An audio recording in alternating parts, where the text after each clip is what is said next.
Malo.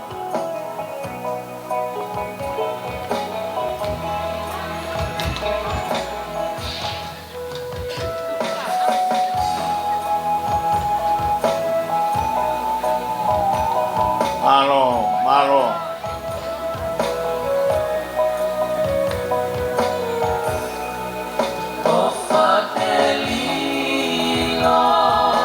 Mali.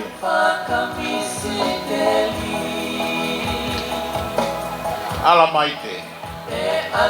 Alamaite. Betangata na ilo ay malay fuhu. Betangata ay fonua. Kaya ay hakavenga amoy fonua muy doulo.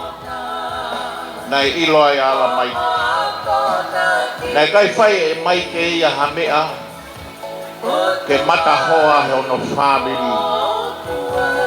Koe misnare whaosi he tau kuosi. Ai hoa alamaite. Nai ri e whanau koe ni. Mo alamaite sik. Ai paangai taha kilu. Koe tokonaki ia nai whai. E whakawae aki e teu. Ki tamasi koe ni ko alamaite. Koe whakaikuiku e mo'ui a alamaite lahi. Nai tuusi hono wae e ufanga e whakatapu. Whautua e suka. Ne kei lava rerei peke ne ngowe i. A te au e taha o tō kawa. Kau tui koe whakoloa e ngā ue. I hono tānaki mai o pensimani. Ke whakakato e ngowe a alamaite lahi. Ke oa nā mata hoa e whamiri wawa. Koe tokonaki a alamaite he siasi. Koe pulu pe moe hosi u whangai whakatapu. Nei kai e aha ne kawenga ana. E tā tokonaki ke iai ha pulu moa hosi. Nei whahape he ni. Koe misnare a whae koe ni. Hoa o alamaite he misnare o tau. Ngari ko hana au tatau tuku mo alamaite.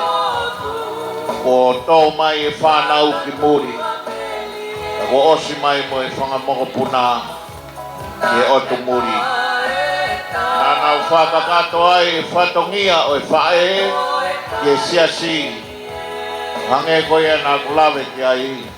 Nai ri e whanau koe ni ai pānga e taha kilo. Nei kai koha mea lahi kātoanga e whenga pānga e koristonga. Nei tā i mua pēa e a pita toto mo i ki toko ua o alamaite koe ni. E haa mai e ngāhi wha mawhora me he otu wau. Ai ri e he ongo tā mai o ei koe ni. Ai lau mano i he whenga pānga koristonga. Tānaki ki ai. Ka moe pulu, moe hosi, moe puaka.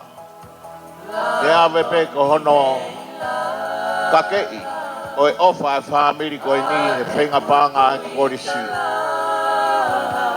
Nau amanaki pe ke tohi e hingoa ki whanau koe ni te nau hu ke koristonga. Ahoni, koe toko ua whaingata aeni. Kia pita toto, pia mono ki te hina. Koe tala noa alamaite koe ni, koe ofa pe ai eiki.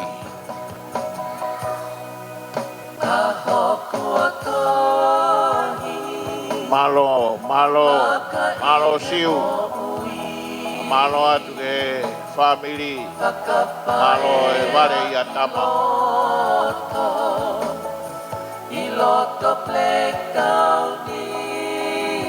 Malo.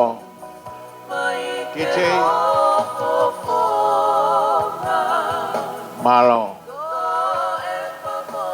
Malo mo pas mai ki he tau olunga. Ai tangata whai aho ni. Malo